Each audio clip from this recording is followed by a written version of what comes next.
a esta hora saludamos a la ministra del Gobierno, María Paula Roma, quien le doy la bienvenida y las gracias por acompañarnos. Ministra, ¿cómo está? Buenos días, Liz. Muchas gracias a ustedes. Bueno, si bien vamos a andar en el tema de su comparecencia ante la Comisión Especial de la Asamblea por los hechos ocurridos hace un mes, sí quisiera empezar preguntándole su opinión sobre el debate que se lleva en la Asamblea sobre la Ley de Crecimiento Económico que, como decíamos con el economista Spurrier hace unos minutos, va sumando voces en torno a que se debe archivar este proyecto de ley enviado con carácter urgente por parte del Ejecutivo. ¿Cuál es la opinión de ustedes como gobierno? Sí, muchas gracias. Y precisamente escuchaba su entrevista con el economista Spurrier y me gustaría agregar algunas cosas a lo que se comentó. Es una ley que, a pesar de que algunos sectores en la Asamblea Nacional y fuera de ella se empeñan en decir, le mete la mano al bolsillo, es un problema de impuestos, también hay que explicar qué impuestos tiene esa ley. Esa ley no sube el IVA, no le sube los impuestos al ecuatoriano promedio, a las empresas de todos los tamaños, pero esto beneficia sobre todo a las pequeñas, les va a dar un gran alivio porque el proyecto de ley elimina el anticipo del impuesto a la renta. Es increíble, pero hoy muchos sectores políticos que están levantando su voz contra la ley hicieron de la eliminación de este impuesto una bandera de lucha. Aquí está la ley que elimina el anticipo del impuesto a la renta para todas las empresas, para que tengan mayor liquidez y se pueda reactivar la economía y el empleo. Hay dos impuestos nuevos, para quien gana más de $10,000 mensuales y para las empresas que facturan más de $1 millón al año. Entonces, no sé si esta ley le mete la mano al bolsillo, para usar esta frase, a todos los ecuatorianos. ¿A cuántas personas conocemos que ganan más de $10,000 al año? Lo que sí hace esta ley es recaudar ingresos, sobre todo de quienes más tienen o de quienes más ganan. Así es como funciona una sociedad y así es como debe responder una sociedad frente a la crisis. Que quien más gana, que quien más produce, haga un esfuerzo mayor. Por cierto, las cantidades y los porcentajes no son confiscatorios, no pretenden que nadie quiebre, que nadie cierre, pero sí que quien más tiene pague un poco más.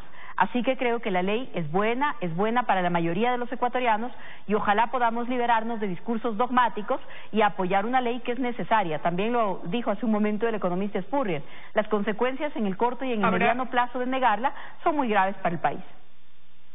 Habrá que ver qué pasa en los próximos días cuando la Asamblea tenga ya que pronunciarse. Ahora quisiera preguntarle, como decíamos, han pasado ya un mes y unos cuantos días desde que el país enfrentó una situación que no tenía previsto y que desde el gobierno se ha calificado como un intento de golpe de Estado. Usted acudió a una comparecencia ante la Comisión Especial de la Asamblea y quisiera preguntarle, doctora, un mes después, ya reflexionando sobre esto que vivió el país, ¿cuál es esa conclusión mayor a la que llegan, ¿no? como gobierno, de esta situación que puso en riesgo la democracia en el Ecuador? Así es, Luis, ha pasado un mes desde que inició, pero ni siquiera ha pasado un mes desde que terminó esta jornada o estas jornadas de violencia. Son unas pocas semanas, pero lo más importante en este momento era no solamente conseguir la paz, sino también evaluar lo sucedido. Ahí hay una parte que le corresponde al gobierno, a la ciudadanía, a la política, pero también hay una tarea que le corresponde a la justicia. ¿Fue un golpe de Estado o un intento de golpe de Estado? Sí, pero no solo eso. Fueron muchos factores juntos, no podemos desconocer que también había sectores de la población, personas que lo que estaban expresando era un descontento frente a una situación, frente a su realidad, y creo que hay que diferenciar bien esos aspectos también distintos de la protesta. No es lo mismo decir, no estoy conforme con la situación económica, estoy levantando mi voz por las dificultades en el sector rural, que no son nuevas, pero que hay que atender. No es lo mismo eso que concertar y coordinar un ataque a la Contraloría o un ataque a un cuartel militar o cortar el agua. Entonces, ese fue uno de los ejes de mi comparecencia en la Asamblea. Decir lo que pasó aquí fue un conflicto complejo, fue un conflicto político por un lado y también fue un conflicto de seguridad. A la política, al llamado de atención de la población, hay que responder con política y el gobierno está escuchando y está diseñando programas y políticas públicas para atender a esos sectores. Pero también hay otros sectores, hay otros actores que lo que tuvieron fue un plan no solamente para atacar al gobierno, sino para desestabilizar el Estado de Derecho, y ahí cada uno de los componentes también tendrá que rendir las explicaciones que correspondan. Algunas serán políticas, otras serán penales, como lo estamos viendo. Ahora, precisamente usted decía en su comparecencia que el 12 de octubre fue el día en que se reflejó el mayor intento de ese golpe de Estado, donde se vio la presencia de grupos subversivos que estaban planificados y entrenados, que tenían una coordinación plena. ¿Qué más han podido recabar como información en torno a ese tema? Así es. Lo primero es que hemos diferenciado, y yo lo hice en mi presentación en la Asamblea, entre algunas cosas que pueden calificarse como violencia espontánea y otras que son violencia organizada. Puede ser espontáneo que en un momento de indignación, de molestia, un grupo de manifestantes empujen las vallas de los policías, se enfrenten con los policías. No es espontáneo llevar metal, llevar fierro, calentarlo, llevar con qué calentarlo en la marcha y con eso intentar perforar los cascos de protección de la policía. Eso ya no es espontáneo, tengo que organizarme violentamente para atacar así. No es espontáneo tener una formación en donde tenemos una defensa, un ataque y una dirección y usan voladores a través de tubos de PVC para convertirlos en proyectiles. Eso ya no es una violencia espontánea, no es una explosión de ánimo de ese momento. No es espontáneo tener un grupo de chat para ir a tomarse la Contraloría General del Estado.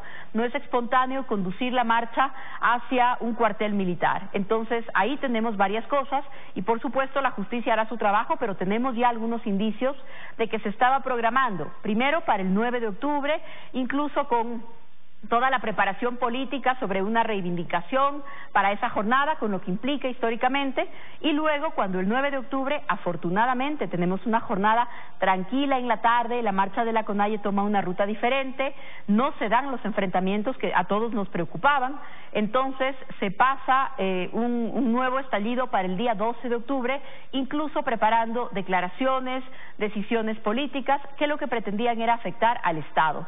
Hay que diferenciar cuál fue la participación de cada sector, creo que hay que hacerlo. Es muy difícil decir toda una organización estaba detrás de algo. Las responsabilidades, sobre todo las penales, son individuales y eso es parte de lo que la justicia tiene que esclarecerle al país, pero no podemos negar que hay señales que son muy claras y que una cosa que estaba en juego esa semana era la impunidad, Liz.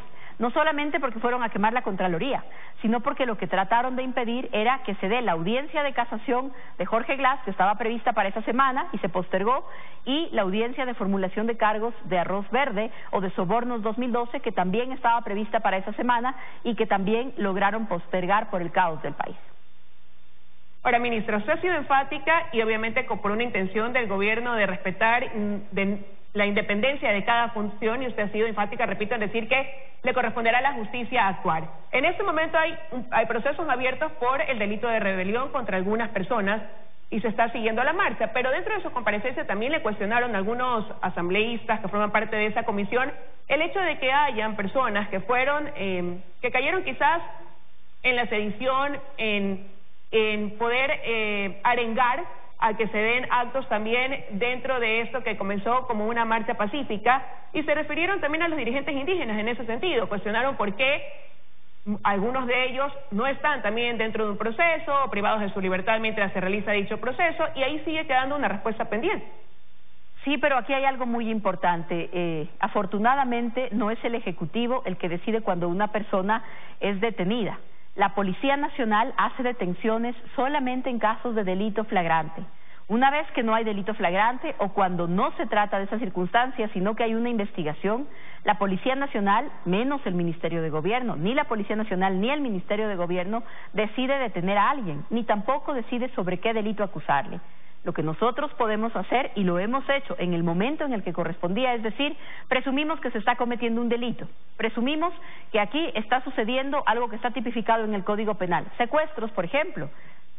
Eso se hizo en su momento, la jornada, el día que diferentes policías estaban secuestrados, para ponerle un ejemplo.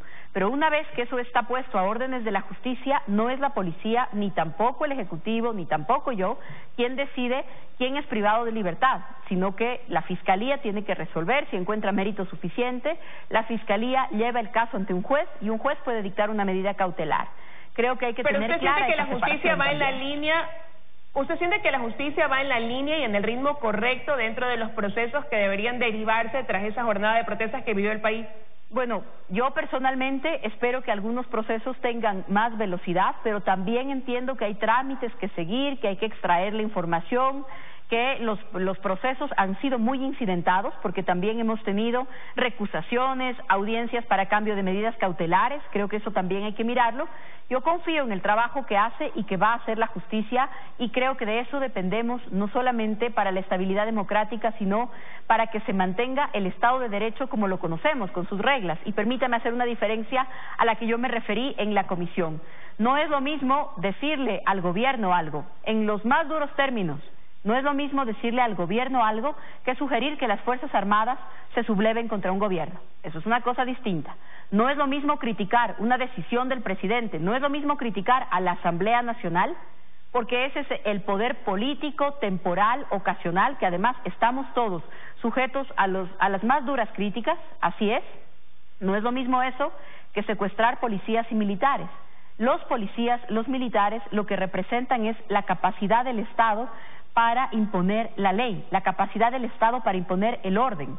Cuando se secuestra policías y militares, cuando se los secuestra y se les quita los zapatos, cuando tenemos casos de policías, mujeres secuestradas 5 días, manoseadas, a las que les quitaron la ropa, ahí no estamos hablando de un mensaje político, estamos hablando de cosas que son más graves y que la justicia tiene que esclarecer, porque tampoco podemos convertir eso en una disputa entre las personas que actuaron y el gobierno. Por eso la justicia tiene que actuar de esa manera, como un tercero imparcial que recoge la preocupación que yo estoy expresando, por ejemplo, en este momento, y luego le permite a la otra parte explicarse y defenderse, y jueces tienen que tomar decisiones sobre esto. Pero creo que por el bien del país estas cosas deben aclararse para que no se repitan nunca más. Sin duda la justicia tiene un trabajo importante y pendiente en este tema. Usted también dentro de su comparecencia habló de una lluvia de información falsa, de una serie de mensajes que habían detectado provenían en su mayoría desde Venezuela. Si bien es cierto había una relación ya resquebrajada con ese país, también es cierto que cuando comenzó esta ola de protestas, en algún momento el presidente Lenín Moreno dijo que detrás de esto, señaló incluso al presidente de ese país, de formar parte de quienes estaban orquestando ese intento de golpe de Estado. ¿Cuál va a ser entonces la acción en torno a esto, quizás hasta a nivel diplomático? ¿Qué se va a hacer, teniendo ya desde el punto de vista del gobierno una certeza de que ese país estuvo involucrado en lo que vivió el país durante los 11 días? Sí, creo que para la región entera hay conciencia de que uno de los aspectos, al menos uno de los que están sucediendo en la región, es una disputa que tiene que ver con la geopolítica. Ni Maduro ni Diosdado Cabello han ahorrado comentarios para hacerle saber al continente su opinión sobre lo que está pasando. Han hablado del plan de Sao Paulo, han hablado de la brisita bolivariana, ellos mismos han confirmado de alguna manera esta preocupación y estos indicios que tenemos en varios países sobre una disputa geopolítica o su participación en varios de los incidentes violentos. Y al menos en el caso de las noticias falsas, que es a lo que me referí en la Asamblea Nacional, es increíble el centro de operaciones con el que cuentan en Venezuela para el tema de las noticias falsas. Hubo un día, esto no es, o al menos no era parte esencial de la tarea ni de la policía ni del Ministerio de Gobierno, pero en este nuevo tipo de conflictos, este es un nuevo desafío también. ¿Cómo hacemos para evitar que las noticias falsas o que las redes sociales se conviertan en un escenario de disputa adicional, en un escenario de conflicto adicional? Creamos en esos días, en medio de la urgencia y de la emergencia, un sistema de verificación de noticias falsas, para poder recibir todo lo que circulaba, o mucho de lo que circulaba, verificar y luego decir esto es falso, esto es viejo, estas imágenes son de una película, estas imágenes son de otro país, estas imágenes están trucadas, para poder hacer eso. El primer día tuvimos 20 noticias falsas, el 12 de octubre tuvimos 3.000 noticias falsas verificadas por este sistema del Ministerio de Gobierno. La tecnología permite saber de dónde salen. Algunas salían de aquí, algunas salían de distintos países, incluso en Europa, algunas salieron de Rusia, un par salieron de Irán, lugares extraños pero pocos. Pero la concentración más importante estuvo precisamente en las que venían de Venezuela. Esto es parte de lo que tenemos que enfrentar. Esto no solamente ayudó a inflamar los ánimos de la población, de los manifestantes, mentiras que se dijeron sobre niños, sobre hospitales, mentiras, eran noticias falsas, eran mentiras que exacerbaban el ánimo de los que participaban en la protesta, pero yo creo, Liz, que esto también es lo que colaboró para convertir a los periodistas en un objetivo de la discusión, en un objetivo del enfrentamiento, porque la gente estaba recibiendo unas noticias en el celular que no estaba mirando en los medios tradicionales. ¿Y qué pensó la ciudadanía o qué pensaron los manifestantes? Aquí hay una diferencia y a quién le voy a creer. Y después de años acumulados de críticas, de descalificación, de ataques a los medios de comunicación, claro, la ciudadanía decía, a mí en el WhatsApp me llegan 30 niños en un hospital y esto no me lo están mostrando en otro lado. Creo que esto también fue un factor clave para que en esos días existan 130, al menos 130, dependiendo de la cifra que tomemos, al menos 130 periodistas agredidos. Entonces, hay una manipulación ahí de la información que no debemos subestimar. Ministra, hay otro punto importante y es ese reconocimiento de esa debilidad o esa falla que hubo en el servicio de inteligencia y contrainteligencia, y ante eso usted dijo en su comparecencia que hay que hacer mejoras. ¿Hacia dónde van encaminadas y en qué tiempo también? Las estamos haciendo, ya estamos trabajando en eso.